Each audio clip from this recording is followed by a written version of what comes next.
नमस्कार मित्रों, हमारा उद्देश्य आपके जीवन को सुखी व खुशहाल बनाएं। आप देख रहे हैं वैदिक एस्ट्रो।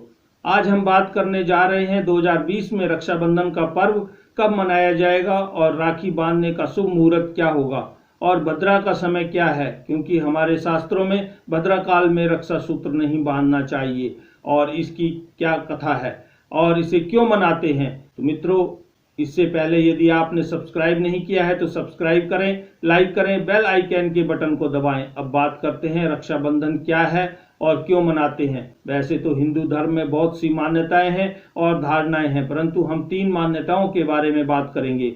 एक मान्यता सतयुग की, दूसरी मान्यता द्वापर युग की और तीसरी मान्यता आखिरी जो है कलयुग की बताएंगे। तो सबसे पहले बात करते हैं सतयुग की। कहते हैं सतयुग में दैत्यों और देवताओं में बहुत भयंकर युद्ध हुआ। देवताओं की तरफ से जो युद्ध की अध्यक्षता कर रहे थे वह इंद्र और दैत्यों की तरफ से बलि अध्यक्षता कर रहे थे। तो इसमें देवताओं को पराजय का सामना करना पड़ रहा था। तभी इंद्र की पत्नी शची ने भगवान विष्णु के पास जाकर मदद मांगी। तभी भगवान विष्णु ने वामन अवतार लेकर राजा बलि के पास जाकर 3 पग जमीन मांगी।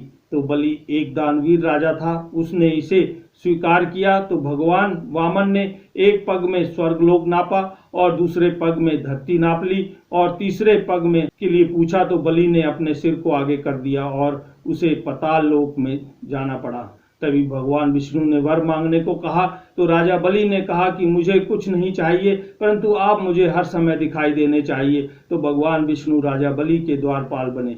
लेकिन जब लक्ष्मी माता को पता चला तो भगवान विष्णु की रक्षा के लिए पाताल लोक जाकर बलि की रक्षा की कामना की और राजा बलि के हाथ में धागा बांधा और अपनी रक्षा करने को कहा। तो लक्ष्मी की बातों में आकर रक्षा सूत्र की रक्षा हेतु कुछ मांगने को कहा। तभी लक्ष्मी ने द्वार पर खड़े अपने पति विष्णु भगवान को मांगा और बलि को भगवान मुक्त करने पड़े। अब बात करते हैं द्वापर युग की। तो भगवान श्री कृष्ण के चाचा के पुत्र थे शिशुपाल। भगवान श्री कृष्ण ने कहा था कि इसकी मैं 100 गलतियां माफ कर दूंगा और इससे ऊपर एक भी गलती हुई तो मैं इसे नहीं छोड़ूंगा। जब इसकी 100 गलती पूरी हो गई और 101 गलती की तो भगवान ने शिशुपाल का वध किया। तो शिशुपाल के वध करने के उपरांत श्री कृष्ण की उंगली में सुदर्शन चक्र लगा और उंगली कट गई। तभी द्रौपदी ने अपनी साड़ी का पल्ला फाड़कर श्री कृष्ण की उंगली का खून रोका था। तभी से श्री कृष्ण ने उसे रक्षा सूत्र समझकर द्रौपदी को बहन माना और उसकी रक्षा करने का वचन दिया था। अब बात करते हैं कलयुग की। तो हम बात करेंगे कलयुग में लगभग 5035 के आसपास की। कहते हैं चित्तौड़गढ़ की महारानी कर्णावती के राज्य पर गुजरात के राजा बहादुर शाह जफर ने आक्रमण किया। तभी महारानी कर्णावती ने हुमायूं को रक्षा सूत्र भेजकर अपनी रक्षा के लिए कहा। तो हुमायूं ने उस रक्षा सूत्र की लाज रखी और कर्णावती के राज्य की रक्षा की। हुमायूं ने बहादुर शाह जफर को हरा कर पीछे खदेड़ा। तभी से इस रक्षा सूत्र का प्रचलन हुआ। मित्रों, रक्षाबंधन का त्यौहार हिंदू धर्म में बड़े त्योहारों में से एक है, जिसे सावन माह की पूर्णिमा तिथि को मनाया जाता है।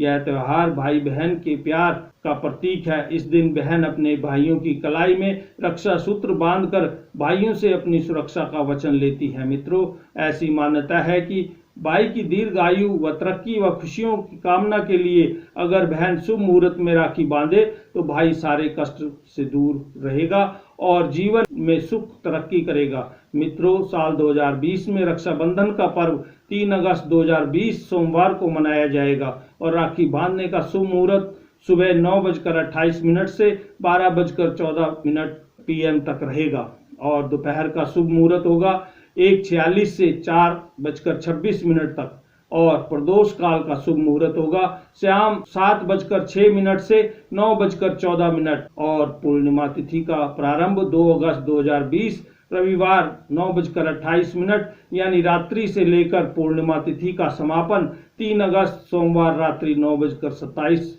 तक रहेगी। और शास्त्रों के अनुसार भद्रा काल में राखी बांधना अशुभ मानी जाती है। तो भद्रा काल का समापन 3 अगस्त सुबह 9:28 पर हो जाएगा। इसके बाद पूरा दिन रक्षा सूत्र के लिए शुभ है। मित्रों, इस दिन बहनें सुबह उठकर नए वस्त्र धारण कर एक थाली लेकर उसमें रोली, हल्दी, अक्षत यानी साबुत चावल, राखी व मिठाई रखे। फिर इस थाली को घर के मंदिर में रखे। सबसे पहले भगवान जी को तिलक व भोग लगाए, उसके बाद ही अपने भाई के माथे पर तिलक करे और उनकी आरती उतारे। फिर अक्षत लगाते हुए भाई की दीर्घ आयु की कामना करे। फिर दाहिने हाथ की कलाई में रक्षा सूत्र यानी राखी बांधे और फिर अपने भाई के मुंह को मीठा करवाए। मित्रों, इस दिन भाई बहन दोनों की रक्षाबंधन की पूजा तक व्रत या भूखे पेट रहना चाहिए। शास्त्रों अनुसार यदि ऐसा करते हैं तो दोनों के जीवन में खुशियां आएंगी और जीवन में सफलता मिलेगी। आशा है आप सब इन बातों को समझ गए होंगे और आप जान गए होंगे कि रक्षाबंधन का त्यौहार कब है और क्यों मनाया जाता है और कैसे मनाया जाता है और इसकी कथा क्या है। मित्रों, अभी तक आपने सब्सक्राइब नहीं किया है तो सब्सक्राइब करें,